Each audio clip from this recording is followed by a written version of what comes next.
नमस्कार, नेपालको इतिहास भाग 4 मा यस भागमा हामी सन् 1760 देखि सन् 1764 अर्थात् विक्रम सम्वत 1816 देखि 1820 सम्म घटेका घटनाक्रमहरूको चर्चा गर्नेछौँ। गोर्खा राज्यले आफूसँगै वर्षौं सहकार्य गरेको भक्तपुर राज्यको स्थानहरू एकपछि अर्को गर्दै जित्दै जाँदा उत्पन्न भएका वस्तुस्थितिहरूको चर्चा गर्नुको साथै मकवानपुर राज्य कसरी गोर्खा राज्यमा गाभिन गयो भन्ने प्रश्नको उत्तर पनि खोज्ने प्रयास गर्नेछौँ हामी यस भागमा। र साथसाथै आफूभन्दा तुलनात्मक हिसाबले आधुनिक र सबल मीर कासिमका बङ्गाली सैनिकहरूलाई गोर्खाली सैनिकहरूले कसरी हराउन सफल भयो भन्ने प्रसङ्गको पनि उल्लेख गर्नेछौँ। अनि हरेक लडाइँहरूमा राजा पृथ्वीनारायण शाहको साथ दिँदै आइरहेका उनका भाइहरू बीच कसरी मनमुटाव सुरु हुन गयो र त्यस घटनाहरूले कस्तो खालको परिस्थिति सृजना गराइदियो भन्ने विषयको लेखाजोखा पनि गर्ने प्रयत्न गर्नेछौँ हामी यस भागमा। सन् 1760 अर्थात् विक्रम सम्वत 1816 सम्म आइपुग्दा 10औं वर्ष सहकार्य गरेको गोर्खा र भक्तपुर शत्रु राज्यमा परिणत भइसकेको छ। गोर्खासँग दोहोरो चरित्र देखाएका भक्तपुरका सरदार परशुराम थापालाई भक्तपुरका राजा रणजित मल्लले गोर्खालाई नबुझाउने बरु उनलाई नै समर्थन र संरक्षण गर्ने नीति अवलम्बन गरेसँगै राजा पृथ्वीनारायण शाहले भातगाउँले सैनिकहरूसँग संयुक्त अभ्यास गर्दै आइरहेका गोर्खाली सैनिकहरूलाई महादेव पोखरीबाट फिर्ता बोलाउँछन् र सन् 1760 को सुरुवातमै भक्तपुरको अधीनमा रहेको पलाञ्चोकमा आक्रमण गरिदिन्छन्। त्यस हमलामा गोर्खालीहरूलाई विजय प्राप्त हुन्छ अनि त्यस जितसँगै गोर्खाली सैनिकहरूले दक्षिण पश्चिम तर्फ अघि बढ्दै भक्तपुरको अधीनमा रहेको काभ्रेलाई पनि आफ्नो अधीनमा पारिदिन्छन्। सरदार परशुराम थापाको पकड रहेको पलाञ्चोक र काभ्रे जस्ता स्थानहरू गोर्खाली सैनिकहरूले जिते तापनि स्थानीय मानिसहरूको विभिन्न खाले विरोध र अवरोधहरूले गर्दा ती स्थानहरू अलि विचलित जस्तो नै देखिन्छन्। अनि त्यस थमिलो परिस्थितिमा राजा पृथ्वीनारायण शाह आफै त्यहाँ पुगी त्यहाँको प्रधानहरूसँग वार्ता र सम्झौताहरू गर्दै स्थानीय मानिसहरूलाई आफ्नो पक्षमा ल्याउन सफल भएका हुन्छन् र बिस्तारै ती क्षेत्रहरूमा विभिन्न किल्ला र गढीहरू निर्माण गर्दै ती क्षेत्रहरूलाई सुरक्षित र स्थिर बनाउँदै लगिरहे जस्तो देखिन्छ।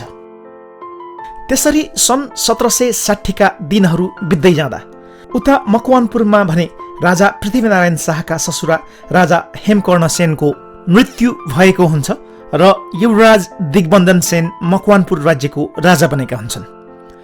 अनि त्यति नै खेर उता पाटन राज्यमा भने राजा विश्वजित मल्ल र त्यहाँका प्रधानहरू बीच सम्बन्ध बिग्रदो स्थितिमा नै देखिन्छ।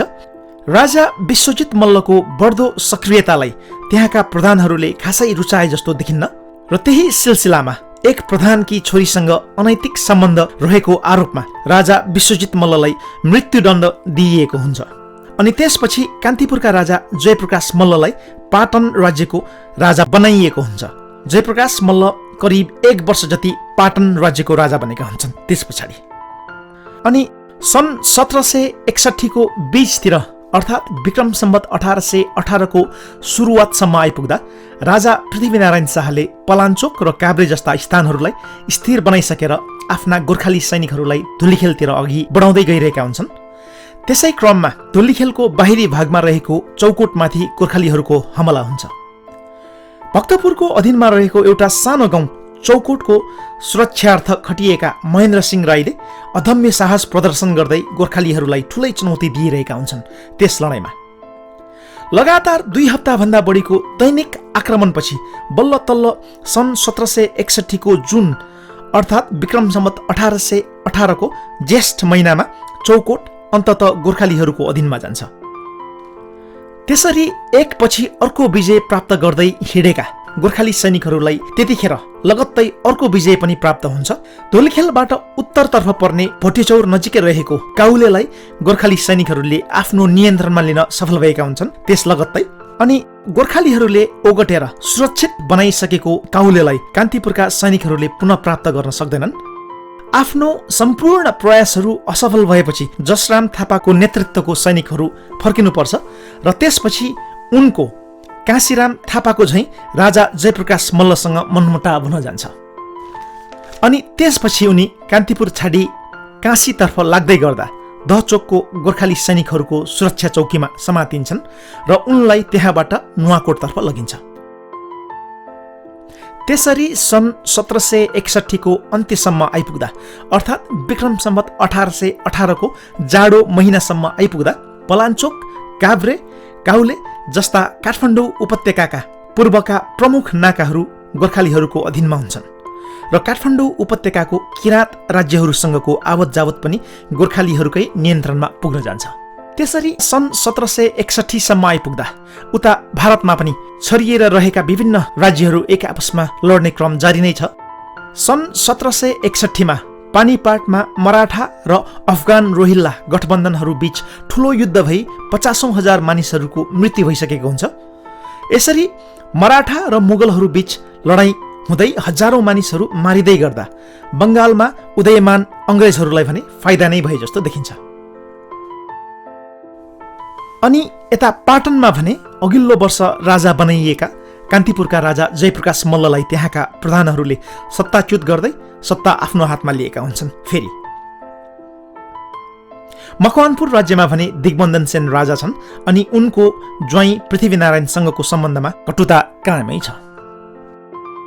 त्यसरी सन् 1762 सम्म आइपुग्दा उता नुवाकोटमा भने दहचोकबाट समातिएर नुवाकोट पुर्याइएका कान्तिपुरका सैनिक सरदार जसराम थापाले भने राजा पृथ्वीनारायण शाहको सेवामा छिर्ने सहमति सहित गोर्खाली सैनिक बन्न पुग्छन्। अनि उनको इमान्दारितालाई अझै दरिलो बनाउन राजा पृथ्वीनारायण शाहले जसराम थापाका छोरा र आफ्ना विश्वासिला भारदार तुलाराम पाण्डेकी छोरीलाई विवाह बन्धनमा बाँधिदिएका हुन्छन्। अनि उता नुवाकोटमा भने कान्तिपुरका पूर्व सरदार जसराम थापाले राजा पृथ्वीनारायण शाहको विश्वास जितिसकेपछि गोर्खाली सैनिकमा राम्रै ओहदा प्राप्त गर्छन् र त्यस पछाडि काठमाडौँ उपत्यकालाई कसरी जित्ने भन्ने योजनामा छलफल हुँदै गर्दा उनले मकवानपुरलाई नजिती त्यो सम्भव नहुने कुरालाई ध्यानाकर्षण गराइदिन्छन्। त्यसै पनि ज्वाइँ जेठान बीच धेरै अघि बिग्रिएको सम्बन्धमा कुनै सुधार नआएको बखतमा जेठान दिग्बन्धन सेनले भने तिनै नाकाबाट गोर्खाली नाकाबन्दी खेपिरहेको काठमाडौँ उपत्यकाप्रति उदार बन्दै मल्ल राजाहरूको समर्थनमा नै लागिरहेका हुन्छन् र खास गरिकन पाटनसँग धेरै नै नजिक रहेको जस्तो देख्न सकिन्छ उनी भने राजा दिग्बन्धन सेन। र त्यसरी सन् 1762 अर्थात् विक्रम सम्वत 1818 का दिनहरू बित्दै गर्दा पाटनमा भने 1 वर्ष जति राजा बनेका राजा जयप्रकाश मल्ललाई हटाई भक्तपुरका राजा रणजित मल्ललाई राजा बनाइएको हुन्छ र उनी करिब 1 वर्ष जति पाटनका राजा बनेका हुन्छन्। र सन् 1762 कै कुरा गर्नुपर्दा नुवाकोटमा रहेको ऐतिहासिक 7 तल्ले दरबारको निर्माण सम्पन्न भएको थियो। राजा पृथ्वीनारायण शाहले पाटनबाट कालीगढहरू झिकाई सो दरबार बनाउन लगाएका थिए र विक्रम सम्वत 2072 सालको भुइँचालोले क्षति पुर्याएको सो दरबार अहिले भने पुनर्निर्माणको क्रममा नै रहेको छ। र सन् 1762 सम्म आइपुग्दा नुवाकोटबाट विजय सुरु भएको गोर्खा राज्य विस्तारको अभियानले 18 वर्ष पार गरिसकेको छ र त्यो अन्तरालमा गोर्खा राज्यको आकार सन् 1744 को भन्दा बढेर झण्डै 5 गुणा ठुलो बनिसकेको छ। अनि काठमाडौँ उपत्यकाका पश्चिम, उत्तर र पूर्वका प्रमुख नाकाहरू गोर्खालीहरूको नियन्त्रणमा रहेको छ। काठमाडौँ उपत्यकाको अन्य 24 राज्यहरू तिब्बत तथा पूर्वको किराँत राज्यहरूसँगको आवत जावत ठप्प प्राय नै बनिसकेको छ।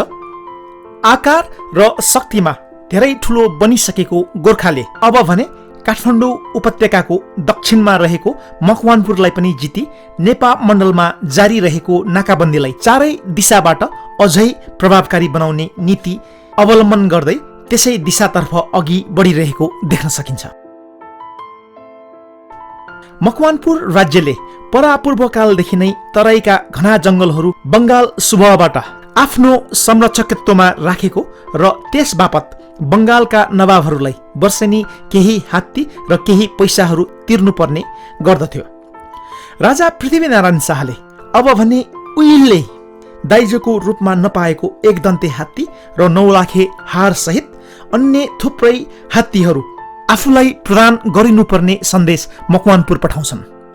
राजा पृथ्वीनारायण शाहले पठाएको सन्देश राजा दिग्बन्धन सेनको हात लाग्नु पूर्व नै उनका मन्त्री कनक सिंह बानियाले ठाडै अस्वीकार गरिदिन्छन्। त्यसै कुरालाई न्यू बनाएर अब भने राजा पृथ्वीनारायण शाहले आफ्ना चारै भाइ सहितको गोर्खाली फौजहरू मकवानपुर पठाई त्यहाँ हमला गरिदिन्छन्।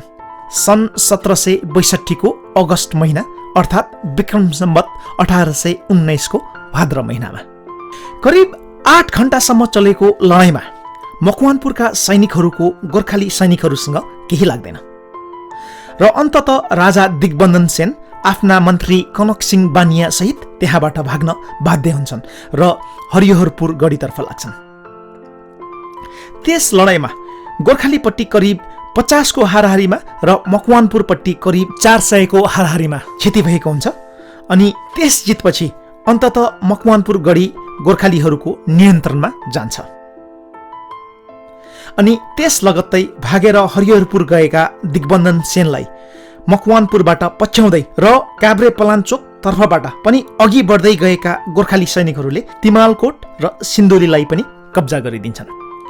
अनि मकवानपुर हमला भएको करिब 1.5 महिनापछि सन् 1762 को अक्टोबर अर्थात् विक्रम सम्वत 1819 को आश्विन महिनामा गोर्खाली सैनिकहरूले हरिहरपुर गढीमा घेरा लगाई आक्रमण गरिदिन्छन्। डाँडामा रहेको हरिहरपुर गढीमा मकवानपुरे सैनिकहरूसँग लड्न गोर्खाली सैनिकहरूलाई हम्मे परे तापनि अन्ततः जित गोर्खालीहरूको हातमा नै पर्छ। त्यस हमलामा 500 भन्दा बढी मकवानपुरे सैनिकहरू मारिनुको साथै राजा दिग्बन्धन सेन त्यहाँबाट भाग्न बाध्य हुन्छन् आफ्ना मन्त्री कनक सिंह बानिया सहित। मध्यरातमा त्यहाँबाट भाग्न सफल भएका दिग्बन्धन सेनकी रानी र छोरा भने त्यहाँ समातिन्छन्। भाग्न सफल भएका राजा दिग्बन्धन सेन केही समयपछि भने गोर्खालीहरूसँग आत्मसमर्पण गर्छन् र उनलाई त्यसपछि भने नुवाकोट लगिन्छ र त्यही कैदी बनाइन्छ। र त्यस भिडन्तमा गोर्खाली सैनिकहरूलाई विभिन्न हात हतियारहरू पनि प्राप्त हुन्छ र त्यहाँ उनीहरूले 500 भन्दा बढी बन्दुकहरू प्राप्त गरेका हुन्छन्। उता भाग्न सफल भएका मकवानपुरका मन्त्री कनक सिंह बानिया भने त्यस बेलाका बङ्गालका नवाब मीर कासिमसम्म पुगेर सहयोग माग्न सफल हुन्छन्। मीर कासिमको कुरा गर्नुपर्दा उनलाई करिब 2 वर्ष अघि मात्रै ब्रिटिस इस्ट इन्डिया कम्पनीका अङ्ग्रेजहरूले उनकै ससुरा मीर जाफरलाई हटाई बङ्गालका नवाब बनाइदिएका थिए। सुरुवातका दिनहरूमा उनी अङ्ग्रेजहरूको विश्वास पात्र बने तापनि सन् 1762 सम्म आइपुग्दा उनको पनि अङ्ग्रेजहरूसँगको सम्बन्धमा चिसोपन देखिन थालिसकेको थियो। बङ्गाल राज्यको तराईका घना जङ्गलहरूको संरक्षण गर्दै आइरहेको मकवानपुर राज्यका मन्त्री कनक सिंह बानिया गोर्खालीहरूको आक्रमणपछि सहयोग माग्न आएको परिस्थितिमा उनलाई मीर कासिमले सहयोग गरेका थिए। र मीर कासिम त्यो समयमा बेतियामा छन् र उनी त्यहाँका जमिनदारहरूसँग आफ्ना विशाल सैन्य बलसहित कुरा सुल्झाउनमा व्यस्त देखिन्छन्। र त्यतिखेर बेतियाका राजा जुगल किशोर सिंह भने भागेर तनहुँ पुगेका छन् र तनहुँ राज्यले राजा जुगल किशोर सिंहलाई शरण दिएको न्यूमा मीर कासिम भने अब तनहुँलाई आक्रमण गर्ने तयारीमै लागे जस्तो देखिन्छ त्यो समयमा। तर मकवानपुरका मन्त्री कनक सिंहको सहयोग याचनाले अब बङ्गाली सैनिकहरूको ध्यान तनहुँतर्फ नगई गोर्खालीहरू विरुद्ध सोझिन गएको देखिन्छ त्यस समयताका। र सन् 1763 को सुरुवातसम्ममा गुर्गिन खानले नेतृत्व गरेका विशाल बङ्गाली सैनिकहरू मकवानपुरको हर्नामाडीमा आधार शिविर बनाएर बसिसकेका हुन्छन्। र त्यति नै बेला उता पश्चिमतर्फ भने गोर्खाली सैनिकहरूले तनहुँ राज्यको परेवाकोट र कविलासपुर जस्ता गढीहरू कब्जा जमाउन सफल भइसकेका हुन्छन्। र हर्नामाडीमा भने विशाल बङ्गाली सैनिकहरूको आधार शिविर बसिसकेको छ र केही समयपछि भने करिब 3000 को संख्यामा रहेको एउटा बङ्गाली सैनिकको पल्टन हर्नामाडीबाट उकालो लाग्छन् र केही समयमै गोर्खाली सैनिकहरू बसिरहेको दडुवा गढी कब्जा गर्न सफल हुन्छन्। र दडुवा गढी कब्जा गरेको केही दिनपछि मकवानपुर गढीमा नै आक्रमण गरिदिन्छन्। लडाईँ दिनभरि जसो चले तापनि मकवानपुर गढीलाई जित्न उनीहरू सफल भने हुँदैनन्। त्यतिखेरसम्म दहचोक लगायत सिन्धुलीतिरबाट आएका थप गोर्खाली बलहरू पनि त्यहाँ नजिकै पुगिसकेका हुन्छन्। रातको समयमा भोलिको लडाईँको लागि आराम गरिरहेका बङ्गाली सैनिकहरूमाथि एक्कासी तीनतिरबाट गोर्खाली सैनिकहरूले हमला गरिदिन्छन्। रातको समयमा त्यसरी भएको अप्रत्याशित आक्रमणमा अत्तालिएर भाग्न खोज्दा धेरै बङ्गाली सैनिकहरू त भिरबाट खसेरै मारिए पनि गोर्खाली खुकुरी अनि खुँडाको अगाडि उनीहरूको केही चलेन र त्यस हमलामा करिब 1500 हाराहारीमा बङ्गाली सैनिकहरूको मृत्यु भयो अनि गोर्खालीपट्टि भने करिब 100 संख्यामा क्षति हुन गयो। र त्यस हमलामा गोर्खालीहरूलाई 500 भन्दा बढी बन्दुक, 2 साना तोप, 1 ठुलो तोपका साथै अन्य थुप्रै हतियारहरू हात पर्न गयो। र त्यस हमलापछि तल हर्नामाडीमा बसिरहेका गुर्गिन खानले पुनः गोर्खालीहरूलाई आक्रमण गरेनन्। आफ्ना बचेका सैनिकहरूलाई लिई उनी बेटियातर्फ नै फर्किए र त्यस लडाईँसँगै अन्ततः मकवानपुर राज्य गोर्खा राज्यको कब्जामा गयो सधैँको लागि। अनि गोर्खाको सिमाना दक्षिणमा पर्सा, बारा, रौतहट, सर्लाही, महोत्तरी हुँदै फैलिएर बङ्गाल सुबहको सिमानासम्म फैलन गयो।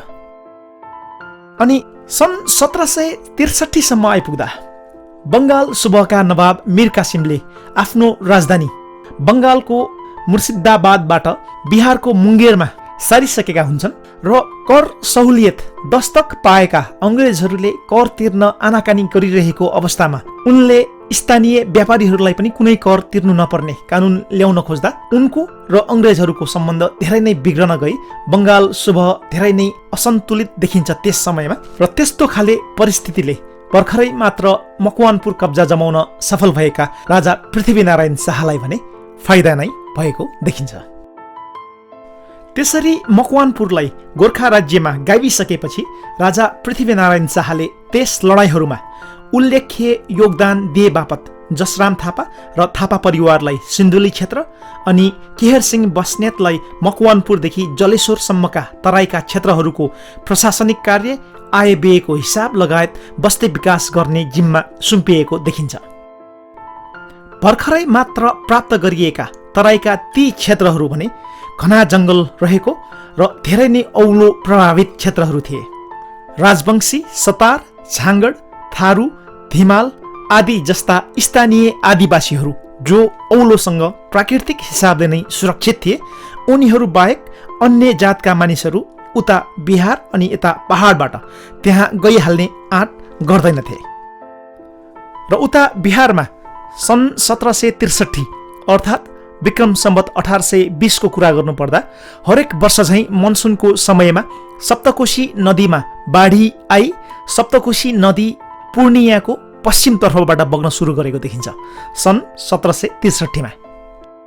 यसरी सन् 1763 मा राजा पृथ्वीनारायण शाहको नेतृत्वको गोर्खाली सैनिकहरूले मकवानपुरको विजय अनि विशाल बङ्गाली सैनिकहरूको हमलाको प्रत्याक्रमण गर्दै त्यस क्षेत्रहरूलाई स्थायित्व दिँदै गर्दा उता पश्चिमतर्फ भने लमजुङको अगुवाईमा 24 राज्यहरूको गठबन्धनले गोर्खाको पछाडितिरबाट मर्स्याङ्दी नदी तर्दै च्याङ्ली, धुवाकोट, देउराली, मिरकोट, लाकाङ अनि हार्मी जस्ता दरौदी नदी पारीका गोर्खाका क्षेत्रहरूमा घेराबन्दी गर्दै कब्जा जमाउन सफल भइसकेका हुन्छन्। त्यस परिस्थितिमा राजा पृथ्वीनारायण शाहले आफ्ना भाइहरू महदमकृति शाह र सुरप्रताप शाहको नेतृत्वको गोर्खाली सैनिकहरू त्यता पठाउँछन्। त्यस लडाईँमा गोर्खा राज्यको 12 वर्षदेखि 60 वर्षसम्मका सम्पूर्ण पुरुषहरू अनिवार्य सामेल हुनुपर्ने उर्दी जारी गरिएको थियो। केही समयपछि त्यहाँ पुगेका गोर्खाली फौजहरूले 24 गठबन्धनका सैनिकहरूलाई लखेट्न सफल हुन्छन् र हार्मीमा अड्डा जमाएर बसिरहेका लमजुङका सैनिकहरू पनि आफ्नै राज्यको रागिनासतर्फ फर्कन बाध्य हुन्छन् र त्यस लडाईँहरूमा 24 गठबन्धनले धेरै नै क्षति बेहोर्नु पर्ने हुन्छ। अनि त्यस घटना लगत्तै गोर्खाले तनहुँ राज्यसँग सन्धि पनि गरेको हुन्छ र त्यस बेलासम्म आइपुग्दा राजा पृथ्वीनारायण शाहका भाइ सुरप्रताप शाह आफूले नेतृत्व गरेका हरेक लडाईँहरू जिती गोर्खा राज्यको एउटा पराक्रमी, सुरवीर, तेजस्वी लडाकुको रूपमा स्थापित भइसकेका हुन्छन् र उनी विजयको एउटा पर्याय नै बनिसकेको जस्तो देखिन्छ। र उनै सूर्यप्रताप शाहले 2400 गठबन्धनहरूको सेनालाई हराइसकेर नुवाकोट फर्कदा स्वामी भगवन्तनाथलाई आफूसँगै लिएर आएका थिए र उनकै सहयोगले राजा पृथ्वीनारायण शाहले जाजरकोटका राजा हरि शाह र सल्यानका राजा श्रीकृष्ण शाहसँग मैत्रीपूर्ण सन्धि पनि गरेका थिए त्यो समयमा। अनि उनै योगी भगवन्तनाथको सहयोगले आफ्नी छोरी विलास कुमारीलाई सल्यानका राजकुमारसँग विवाह बन्धनमा पनि बाँधिदिएका थिए, जुन सम्बन्धले गर्दा उनको शेषपछि उनका छोरा बहादुर शाहलाई 2400 राज्यहरू जित्नलाई धेरै हदसम्म मद्दत पुगेको थियो अलि पछाडि। सन् 1763 मै फर्क्यौं फेरि। सन् 1763 को माझ अर्थात् विक्रम सम्वत 1820 को अन्त्यसम्म आइपुग्दा राजा पृथ्वीनारायण शाहले दरौदी पारी लाकाङ प्रदेशका स्थानहरू, मकवानपुर दक्षिणका स्थानहरू र सिन्धुली क्षेत्रहरू समेत सुरक्षित तुल्याइसकेर काठमाडौँ उपत्यकामा नाकाबन्दी सशक्त रूपले बढाउन थालिसकेको देखिन्छ। काठमाडौँ उपत्यका पूर्वका बनेपा उपत्यका भने त्यति बेला भक्तपुरको अधीनमा रहेको थियो र त्यस समयमा काठमाडौँ उपत्यकाका राज्यहरूमा बनेपा उपत्यकाबाट दैनिक उपभोग्य वस्तुहरू उल्लेख्य मात्रामा पैठारी हुने गर्दथ्यो। अनि त्यतिखेर अब भने राजा पृथ्वीनारायण शाहले काठमाडौँ उपत्यकाका मल्ल राजाहरूलाई कमजोर तुल्याउन बनेपा उपत्यकाका स्थानहरूमा आफ्नो प्रभाव जमाउने खालको रणनीति लिएको देख्न सकिन्छ र त्यसै रणनीति अनुरूप उनले बनेपा उपत्यकामा रहेका प्रभावशाली व्यक्तिहरूलाई आफ्नो पक्षमा आउनको लागि नुवाकोटबाट पत्राचारहरू गरिरहेको पनि देख्न सकिन्छ। राजा पृथ्वीनारायण शाहले कुनै पनि स्थानहरूमा आक्रमण गर्नु पूर्व त्यस स्थानमा रहेका स्थानीय मानिसहरूको जनमत बुझ्ने गर्दथे र हरेक हिसाबले स्थानीय मानिसहरूलाई आफ्नो पक्षमा पार्ने प्रयास गर्दथे र यस्तो अवस्थामा राजा पृथ्वीनारायण शाहले कतै समर्थन त कतै विश्वासघात र विरोधका स्वरहरूको सामना गर्नु परेको उदाहरणहरू पाइन्छन्। र सन् 1763 मै उता पाटन राज्यमा भने अघिल्लो वर्ष मात्रै राजा बनाइएका भक्तपुरका राजालाई त्यहाँका प्रधानहरूले राजाको पदबाट निष्कासित गरिदिन्छन् र कान्तिपुरका राजा जयप्रकाश मल्ललाई पुनः पाटनका राजा बनाइदिन्छन् र भक्तपुरमा राजा रणजित मल्लका छोरा युवराज वीर नरसिंह मल्ल, जो राजा पृथ्वीनारायण शाहका मित पनि थिए, उनलाई उनकै सौतिनी दाजुभाइहरूले षड्यन्त्रपूर्ण हिसाबले हत्या गरिदिएका हुन्छन् त्यही समयमा। पाटनमा भने राजा जयप्रकाश मल्ल त्यहाँका प्रधानहरूसँग प्रतिशोध लिनमा नै व्यस्त देखिन्छन् र उनीहरूलाई विभिन्न खाले सजाय दिने, बेइज्जती गर्ने, सहरभरि घुमाउने जस्ता क्रियाकलापहरूमा नै व्यस्त रहेको देख्न सकिन्छ राजा जयप्रकाश मल्ल भने।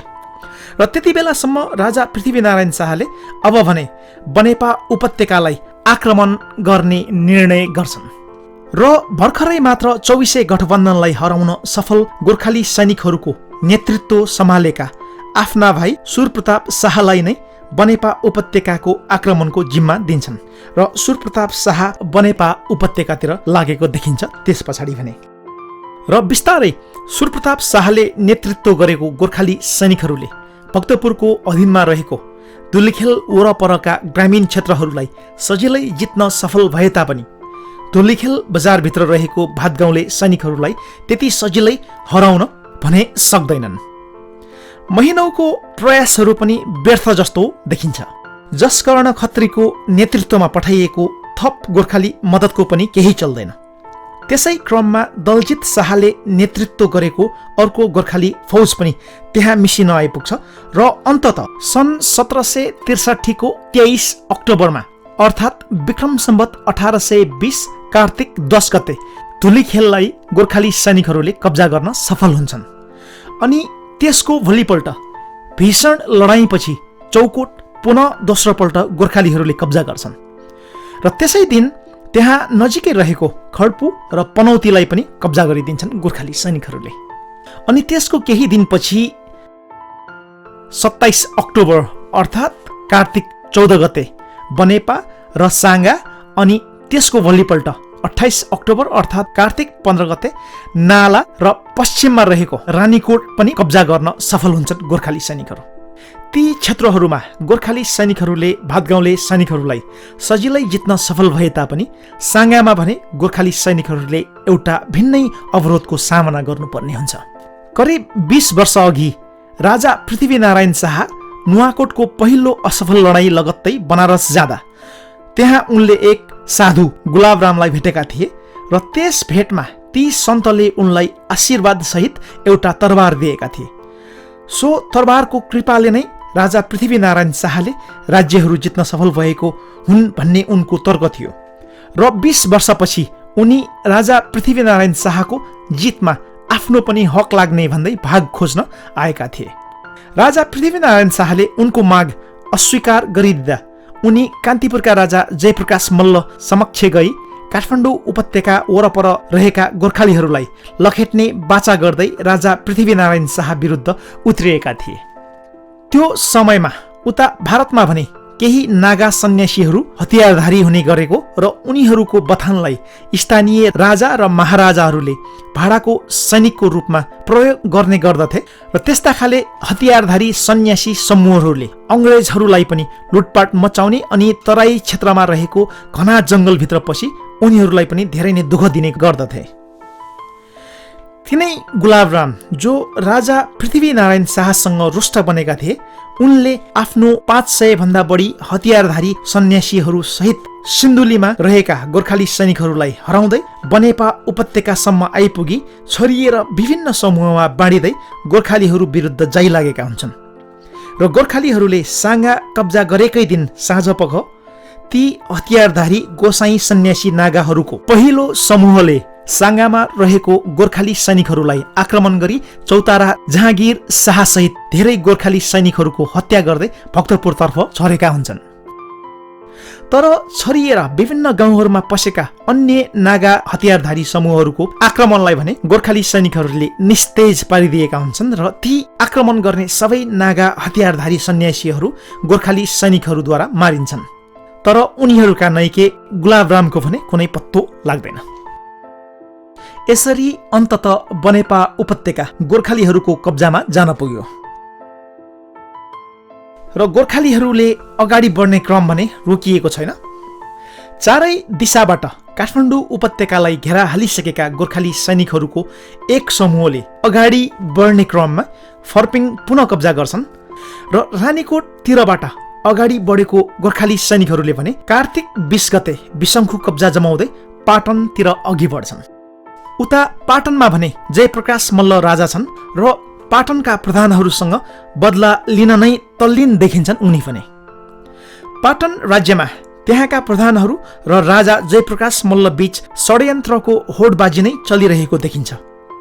पाटन राज्यका उच्च ओहदाका व्यक्तिहरू राजा जयप्रकाश मल्लको अत्याचारले धेरै नै त्रसित भएको देखिन्छन् र केहीले त त्यहाँबाट भाग्न खोज्दै राजा पृथ्वीनारायण शाहलाई आफ्नो जीवधनको रक्षा गरिदिन आग्रह समेत गरेको देखिन्छ। र राजा पृथ्वीनारायण शाहले पनि पाटन राज्यका उच्च ओहदाका व्यक्तिहरू आफ्नो पक्षमा उभिए उनीहरूको सुरक्षा जिम्मा आफूले लिने बाचा गर्दै पाटन राज्यको तत्कालीन उच्च ओहदाका व्यक्तिहरू जो राजा जयप्रकाश मल्लसँग रुष्ट थिए उनीहरूसँग नजिकिन खोजे जस्तो देखिन्छ। पाटन राज्यको एक प्रमुख प्रधान धनवन्त काजी पनि त्यस परिस्थितिमा राजा पृथ्वीनारायणसँग नजिकिँदै विभिन्न खाले राजनैतिक मोलतोल गरिरहेको जस्तो देखिन्छ। राजा पृथ्वीनारायण शाहले भने गोर्खाली सैनिकहरूलाई अगाडि बढाउने क्रम जारी नै राखेका छन् र अगाडि बढ्ने क्रममा विशङ्खुबाट गोर्खाली सैनिकहरूको एउटा समूह पाटनको जाउलाखेलसम्म पुगेका हुन्छन्। तर पाटनको प्रत्याक्रमण लगायत स्थानीय मानिसहरूको ढुङ्गा मुढाले सानो सङ्ख्यामा रहेका गोर्खाली सैनिकहरू त्यहाँबाट फर्केका हुन्छन्। त्यस आक्रमणले गोर्खाली सैनिकहरू पाटन राज्यको धेरै नजिक जाउलाखेलसम्म पुग्न सफल भएको र जित हासिल नगरे तापनि त्यस आक्रमणले पाटन राज्यमाथि धेरै नै दबाव भने सृजना गराउन मद्दत गरेको हुन्छ र विभिन्न खाले राजनीतिक मोलतोलहरू जारी रहँदै गर्दा पाटनका प्रधानहरूले सन् 1763 को अन्त्यसम्ममा भने अब राजा जयप्रकाश मल्ललाई पाटन राज्यको राजाबाट हटाउन सफल भई शासन सत्ता आफ्नो हातमा पुनः स्थापना गर्न सफल हुन्छन् र गोर्खाली नाकाबन्दी खेपिरहेको अवस्थामा राजा पृथ्वीनारायण शाहलाई नै पाटन राज्यको राजा पनि नाकाबन्दी हटाउन प्रस्ताव गर्छन्। राजा पृथ्वीनारायण शाहले पनि गोर्खालीहरूलाई पाटन राज्यमा छिर्न दिनुपर्ने शर्त राख्छन्, जुन प्रधानहरूले स्वीकार गर्दैनन् र मोलतोल चल्दै गर्दा आफ्नो भाइ दलमर्दन शाहलाई पाटन राज्यमा पठाउने तर दलमर्दन शाहको सुरक्षाको निम्ति पाटनका प्रधानका छोराहरू नुवाकोटमा राखिनुपर्ने शर्तमा दुवै पक्ष मन्जुर भएको देखिन्छ र दलमर्दन शाह पाटन राज्यमा पुग्छन् अनि उनलाई नै पाटनका प्रधानहरूले पाटन राज्यको राजा बनाएका हुन्छन् र उनको ओहदा एउटा अलङ्कारिक र सांस्कृतिक राजाको रूपमा मात्रै सीमित रहेको हुन्छ। त्यसरी दिनहरू बित्दै जाँदा राजा पृथ्वीनारायण शाहले पाटन राज्यमा त्यहाँका प्रधानहरूको विश्वास जितिहाले जस्तो देखिँदैन, न त प्रधानहरूले नै गोर्खालीहरूलाई विश्वास गरिहाले जस्तो देखिन्छ।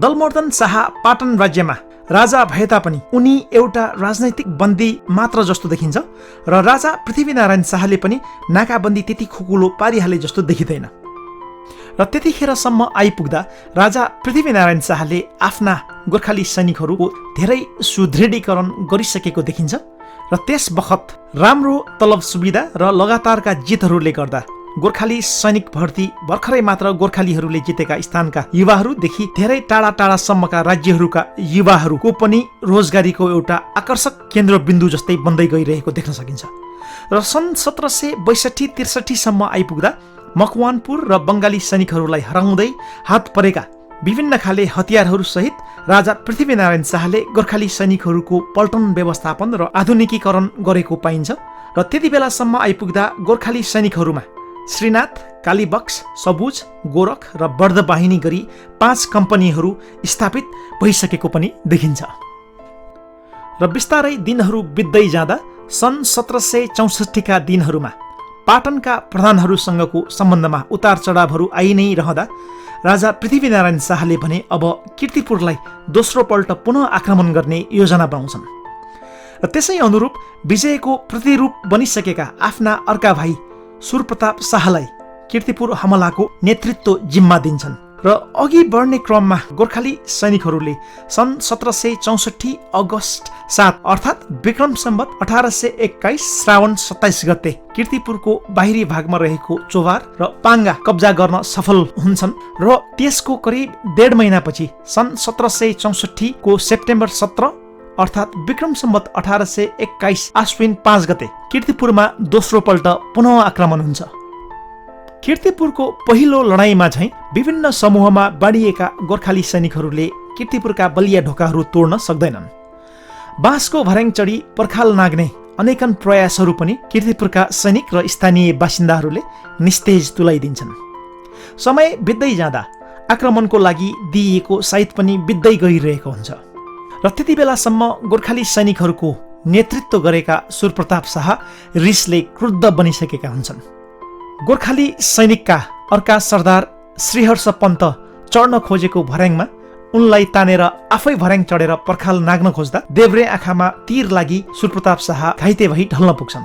राजा पृथ्वीनारायण शाहका अर्का भाइ दलजित शाह पनि कीर्तिपुरका सैनिकहरूको तरबार कुममा लागि घाइते भइसकेका हुन्छन्। त्यतिखेरसम्म जीव शाह, वीरभद्र बस्नेत लगायत धेरै गोर्खाली सैनिकहरू नराम्ररी घाइते भएको र अन्य धेरै गोर्खाली सैनिकहरूको ठूलो क्षति भइसकेको अवस्थामा गोर्खाली सैनिकहरू कीर्तिपुर छिर्ने कुनै सम्भावना रहँदैन। अन्ततः गोर्खाली सैनिकहरू आफ्नो केही नलागेपछि त्यहाँबाट पछि हट्न बाध्य हुन्छन् र दहचोकतिरै लाग्छन्। दोस्रो पटकको त्यो लडाईँमा कीर्तिपुरलाई कान्तिपुर, भक्तपुर र पाटन कतैबाट पनि सहयोग प्राप्त भएको भने हुँदैन। कीर्तिपुरको दोस्रो असफल हमलाले गोर्खा राज्यलाई एउटा ठुलै झट्का दिए तापनि काठमाडौँ उपत्यकाभित्र रहेका मल्ल राजाहरूलाई भने फेरि एकत्रित हुँदै पुनः भाइचारा कायम हुँदै सङ्गठित हुने एउटा अवसर दिलाइदियो र त्यसपछि भने काठमाडौँ उपत्यकाका मल्ल राजाहरू पुनः सङ्गठित हुँदै राजा पृथ्वीनारायण शाह विरुद्ध लागेको जस्तो देखिन्छ र कीर्तिपुर हमलाको केही समयमै मल्ल राजाका सैनिकहरूले नालडुममा रहेका गोर्खाली सैनिकहरूलाई हमला गरिदिन्छन् र ती हमला गर्ने सैनिक गठबन्धनमा कान्तिपुरका नगरकोटी सैनिकहरूको बाहुल्यता रहेको देखिन्छ र त्यस नगरकोटी सैनिकहरूको नेतृत्व बाघ सिंहले सम्हालेको देखिन्छ। अनि नालडुम आक्रमणको सूचना लगत्तै राजा पृथ्वीनारायण शाहले दहचोकबाट गोर्खाली सैनिकहरू त्यहाँ पठाउँछन्। स्वयम्भू ठमेल साँखु हुँदै बिना अवरोध गोर्खाली सैनिकहरू नालडुम नगरकोट पुगेका हुन्छन् र बाघ सिंहले उनीहरूलाई मल्ल राजाहरूको थप सैनिक मद्दत होला भनेर झुक्किएको अवस्थामा गोर्खाली फौजले बाघ सिंहको हत्या गरी त्यहाँ रहेका सैनिकहरूलाई सजिलै हराउन सफल भएका हुन्छन्। र त्यसपछि तुरुन्तै गोर्खाली सैनिकहरूले मुर्खु पनि आक्रमण गरेका हुन्छन्।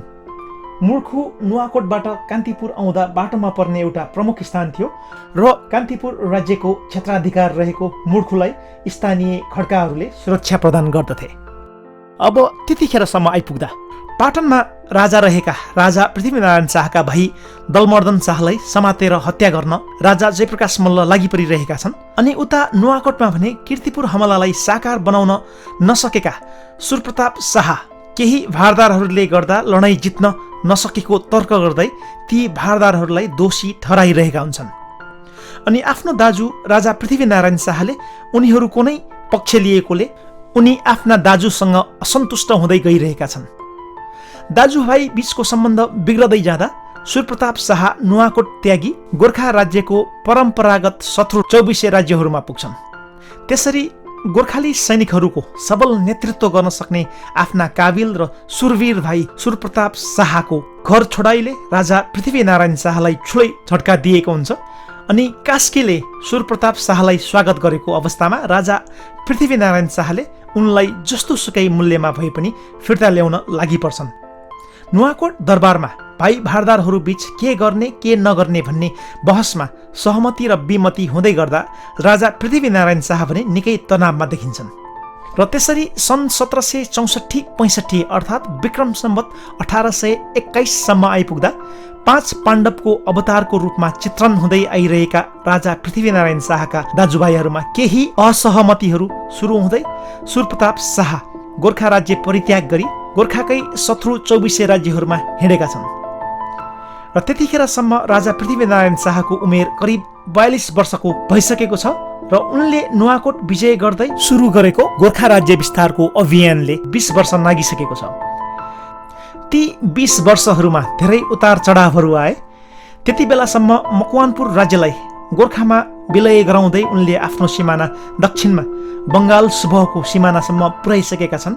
24 राज्यहरूको गोर्खा आक्रमण मत्थर तुल्याउँदै र विभिन्न सन्धि सम्झौताहरू गर्दै पश्चिमतिरबाट हुन सक्ने खतरालाई पनि उनले न्यून गर्न सफल भएका छन्। अनि काठमाडौँ उपत्यकाको पूर्वमा रहेको बनेपा उपत्यकालाई पनि कब्जा जमाउँदै काठमाडौँ उपत्यकालाई चारैतिरबाट घेराबन्दीमा पार्न सफल भइसकेको स्थिति रहेको छ।